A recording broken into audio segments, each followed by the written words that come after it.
Students, तो welcome to the education at home. तो class 7th हमारी बहुत दिनों से वीडियोस नहीं आ रही थी, तो हम वीडियोस को स्टार्ट कर रहे हैं, फिर से रिज्यूम कर रहे हैं जहाँ से हमने इसको छोड़ा था, यानी कि जहाँ से हमने लास्ट में पढ़ा था उसके आगे से हम पढ़ेंगे इसको।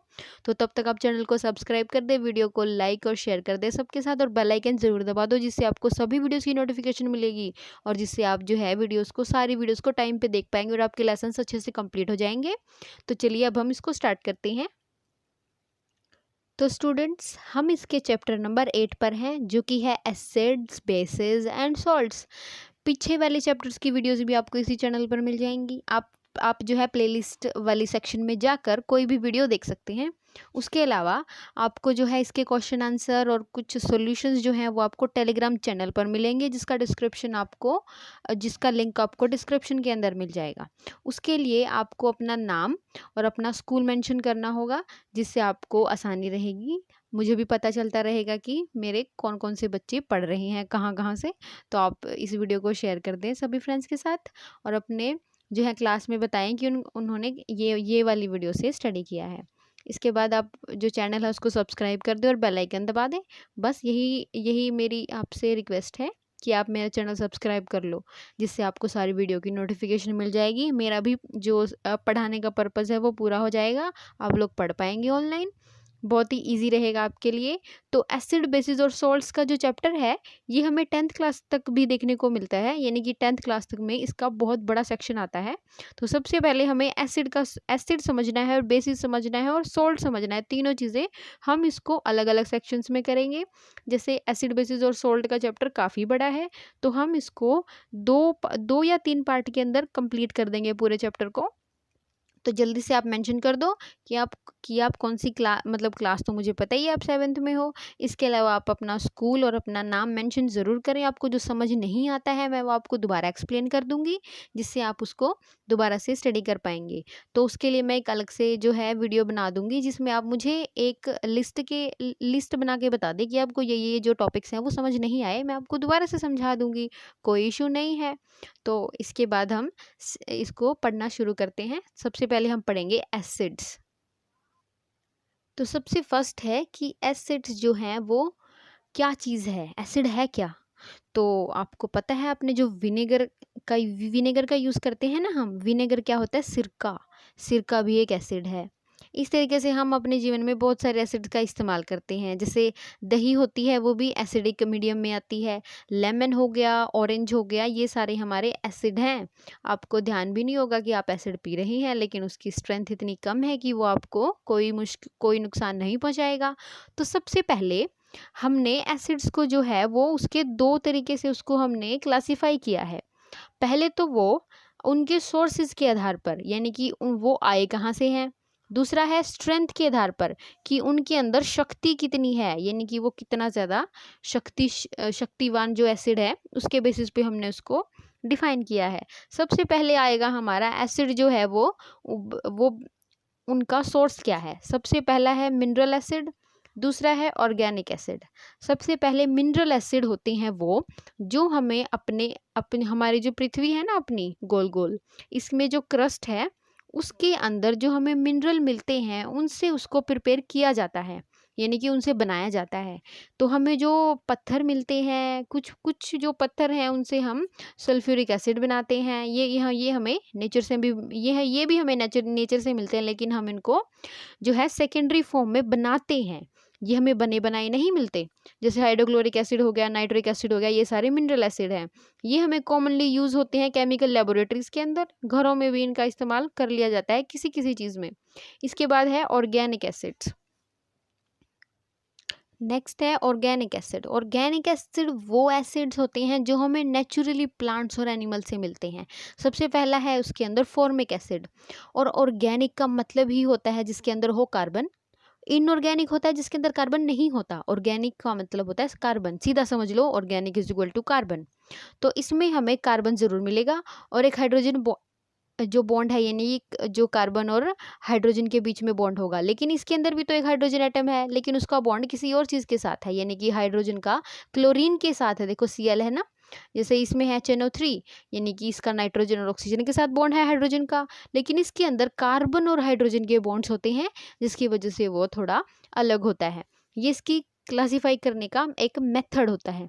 इसके बाद हमें जो ऑर्गेनिक एसिड है वो मिलते कहाँ से हैं, ये है यहाँ sources of some organic acid, यानी कि हमें जो नॉर्मल लाइफ में ऑर्गेनिक एसिड जो हैं हमारे पास, उनके ओरिजिन क्या क्या हैं। देखो इसमें बहुत सारे ये दिए गए हैं, पूरी टेबल है, आपको टेबल को समझना है। लैक्टिक एसिड हमें मिलता है खट्टे दूध और दही से।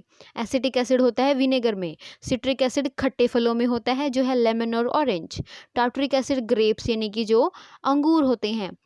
टर्मरेंड अनराइप मैंगोज एक्सेट्रा में हमें टार्टरिक एसिड मिलता है। टार्टरिक एसिड वो एसिड होता है जिसको यूज़ करके हम जो है दूध से पनीर बनाते हैं। ये एक दो चीज़ें आप रिलेट करेंगे तो आपको याद रहेंगी।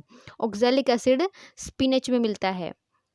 ये है एक्सॉर्बिक एसिड, यानी कि विटामिन सी। विटामिन सी हमें खट्टे फलों से मिलता है ना, सिट्रस फ्रूट्स और इन सारी चीज़ों से। यूरिक एसिड यूरिन के अंदर होता है हमारे। टैनिक एसिड टी के अंदर, यानी कि देखो चाय के अंदर भी एक एसिड होता है। मैलिक एसिड होता है एप्पल्स के अंदर। उसके बाद हमारे पास कार्बोनिक एसिड आया, जो फ्रीजी ड्रिंक्स में होता है। कार्बोनिक एसिड वो है जो हम बॉटल लेकर आते हैं ना, ड्यू और कोका कोला की, उनके अंदर होता है ये कार्बोनिक एसिड, जिससे वो फिजी ड्रिंक्स बनती हैं जिनके अंदर झाग बन जाता है, जिसको बोलते हैं ना कि ये CO2 है, CO2 है, वो कार्बोनिक एसिड होता है। ठीक है, याद रखना, आगे से आप उसको पियेंगे तो आपको याद आएगा कि आपने कार्बोनिक एसिड पढ़ा था, और वही उसके अंदर है। तो हमने इसको स्टडी कर लिया एसिड के जो सोर्सेज के बेसिस पे। अब हम उसको उसकी जो स्ट्रेंथ है, यानी कि उसकी शक्ति के बेसिस पे हम उसको स्टडी करेंगे। तो ये है, एक तो होते हैं स्ट्रॉन्ग एसिड, बहुत ही ज़्यादा शक्तिशाली, और एक होते हैं वीक एसिड। वीक मतलब जो कम शक्तिशाली होते हैं, बिल्कुल थोड़ा थोड़ा सा उनका इफेक्ट होता है। तो स्ट्रॉन्ग एसिड जो है हाईली कोरोसिव इन नेचर, यानी कि वो नेचर के अंदर बहुत ज़्यादा नुकसान कर सकते हैं। They can lead to severe burns, उनसे हमें जो है सीवियर बर्न्स हो सकते हैं। तो सारे स्ट्रॉन्ग एसिड जो हैं वो मिनरल एसिड होते हैं। For example sulphuric acid. Sulphuric acid जो हमने मिनरल एसिड पढ़े थे ना, सल्फर एसिड पढ़ा था, नाइट्रिक एसिड पढ़ा था, HCl पढ़ा था, तो ये सारे कोरोसिव होते हैं। अगर ये कपड़ों और ये वुड्स पे लग जाएं तो इससे खराब हो जाती हैं वो चीज़ें। तो ये सारे जो हाईली रिएक्टिव भी होते हैं मेटल्स के साथ। मेटल यानी कि कोई भी मेटल की चीज़, धातु की चीज़ों के साथ ये जल्दी रिएक्ट करते हैं। They can not be stored in metal container, इसलिए इनको लोहे के कंटेनर के अंदर नहीं रखा जाता। कुछ जो चींटियाँ होती हैं उनके अंदर भी एसिड होता है, फॉर्मिक एसिड जैसी चीज़ें जो काटती हैं तो हमें बहुत दर्द होता है। Thus they are always store in either glass और सिरामिक कंटेनर, तो इसलिए इनको ग्लास या फिर सिरामिक के कंटेनर के अंदर रखा जाता है। सिरामिक होता है पत्थर से बने हुए कंटेनर। इसके बाद है हमारे पास वीक एसिड। वीक एसिड वो होते हैं जो बिल्कुल भी हार्मफुल नहीं होते, ज़्यादा हार्मफुल नहीं होते, थोड़ा बहुत ही उनका फ़र्क होता है। जैसे लैक्टिक एसिड, अगर आपके हाथ पर दही गिर जाए तो क्या आपको जलन होगी? नहीं होगी ना। तो ये हमारी डाइट में भी होते हैं, यानी कि बहुत सारी चीज़ें 5 to 20% acetic acid in water, यानी कि विनेगर जो हम यूज़ करते हैं उसमें इतने % तक एसिटिक एसिड होता है। मैलिक एसिड होता है। जैसे हम चाय भी तो पीते हैं ना, चाय यानी कि टी के अंदर कौन सा एसिड बताया था अभी मैंने? टैनिक एसिड बताया था, तो वो भी तो एसिड है, वो भी तो हम पीते हैं, लेकिन उससे हमें कुछ भी नहीं होता, तो वो वीक एसिड में आता है। तो ये सारे वीक एसिड के एग्जांपल्स हैं। तो कार्बोनिक एसिड प्रेजेंट होता है फिजी ड्रिंक्स के अंदर, तो ये आप थोड़ा सा खुद पढ़ेंगे ना, आपको बहुत अच्छे से समझ आएगा। इसके बाद है प्रॉपर्टीज़ क्या है उनकी, प्रॉपर्टी यानी कि उनकी विशेषताएं क्या हैं। तो जो एसिड है उनका टेस्ट काफ़ी सॉर यानी कि खट्टा होता है। They are corrosive in nature, वो कोरोसिव होते हैं, यानी कि वो नेचर के अंदर बहुत जल्दी रिएक्ट कर जाते हैं किसी भी चीज़ के साथ। तो जिस भी सब्सटेंस के अंदर contains acid, substance that contain acid taste sour, उसका टेस्ट काफ़ी सोर होता है। एसिड सिर्फ एक्सपोज टू आई और स्किन, अगर वो आँख और स्किन पर लग जाएं तो बहुत ही डेंजरस हो सकते हैं। Always wear safety hand glove while dealing with acid, हमें सेफ्टी ग्लव्स पहन कर रखने पड़ते हैं किसी भी एसिड के साथ डील करते टाइम। नाइट्रिक एसिड जो है और सल्फ्यूरिक एसिड जो है वो इंसान के हाथों को भी बर्न कर सकता है, टिश्यूज अपॉन कॉन्टैक्ट। तो they can also have ability to corrode metal such as iron और एल्युमिनियम, वो लोहे की और एल्युमिनियम की चीज़ों को भी खराब कर सकते हैं। तो ये जनरली इनको ग्लास के कंटेनर के अंदर रखा जाता है।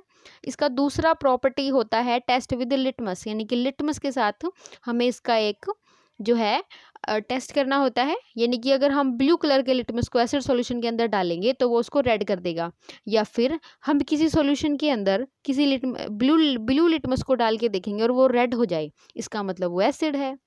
ये है हमारा इसकी दूसरी प्रॉपर्टी। इसकी तीसरी प्रॉपर्टी है फ्रेंड्स, सोल्यूबल वाटर के अंदर। तो फ्रेंड्स आपको ये तो समझ आ गया होगा ना कि जो वाटर है, जो वाटर होता है और एसिड होता है उसमें कितना फ़र्क है। एसिड जो है वो बहुत ही ज़्यादा डेंजरस चीज़ है, जिसको हम यूज़ करते टाइम हमें प्रिकॉशंस लेनी पड़ती हैं। तो इसके लिए हमें, जो मान लो कोई पानी है उसको रूम टेम्परेचर पे एसिड होता है, most of the acid are water soluble either at the room temperature और they dissolve in heating to form a clear solution. Acid when prepared are very concentrated. They contain a very little amount of water to use them for lab purpose. Concentrated acid are dissolved in a large amount of water. The acid then became diluted. इस पूरे paragraph का मतलब आपको मैं एक बार में समझाती हूँ। ज़्यादातर एसिड्स को पानी के अंदर घोलते टाइम या तो रूम टेम्परेचर पर ही वो घुल जाते हैं, या फिर अगर वो ज़्यादा स्ट्रॉन्ग, मतलब ज़्यादा ही ऐसे एसिड हैं जो नहीं घुल रहे, तो हम उसको गर्म करके जो है उसको घोल देते हैं, मतलब डिज़ोल्व कर देते हैं।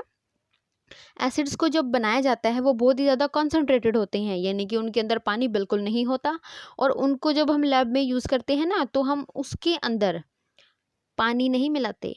समझ रहे हो बात आप? पानी नहीं मिलाते उसके अंदर। हम जो है पानी लेते हैं पूरा एक ग्लास भर के, उसके अंदर सिर्फ कुछ बूंद डालते हैं एसिड की, जिससे हमें उसकी फ्रीजीनेस महसूस नहीं होती। अगर हम एसिड के अंदर पानी डाल देंगे ना, ये प्रॉब्लम खड़ी हो जाएगी, वो हमें जला देगा। उसके अंदर इतनी फ्यूम्स बन जाएंगी कि वो सारा बाहर आ जाएगा। इसके बाद है रिएक्शन विद मेटल। मेटल के साथ वो रिएक्ट कैसे करते हैं? कोई भी एसिड मेटल के साथ रिएक्ट करेगा तो वो बनाएगा सॉल्ट और बनाएगा हाइड्रोजन गैस। ये इसका फॉर्मूला है, आपने याद रखना है। अगर वो H2SO4 ले लिया हमने अभी एसिड पढ़ा था ना, H2SO4 कौन सा एसिड था हमारा? जो ये हमारा मिनरल वाला एसिड था, और ये हमने जिंक के साथ इसकी रिएक्शन करवाई है। ये एक जिंक मेटल होता है, तो जिंक जो है वो SO4 के साथ जुड़ जाता है, या ये बन जाएगा जिंक सल्फेट, और हाइड्रोजन जो है वो हमारी गैस निकल जाएगी, जैसा हमारा फॉर्मूले के अंदर था। तो ये हमारा जो है, तो देखो ये एरो हमें बताता है कि गैस है, ठीक है, जो ऊपर की तरफ एरो है। अगर एरो नीचे की तरफ हो तो वो हमें बताएगा कि नीचे जो है चीज़ें प्रेसिपिटेट हो गई हैं, यानी कि चीज़ें नीचे तली में बैठ गई हैं, यानी कि ऊपर पहुंचा दिया हमने गैस को, नीचे रख लिया हमने पार्टिकल्स को जो सस्पेंडेड थे इसके अंदर। तो इसके ये वीडियो हम यहीं पे फिनिश करते हैं। इसके बाद हम जो है नेक्स्ट वीडियो में जो है लेसन फुली कवर करने की कोशिश करेंगे। तो चलिए फ्रेंड्स, तब तक के लिए टाटा, बाय बाय।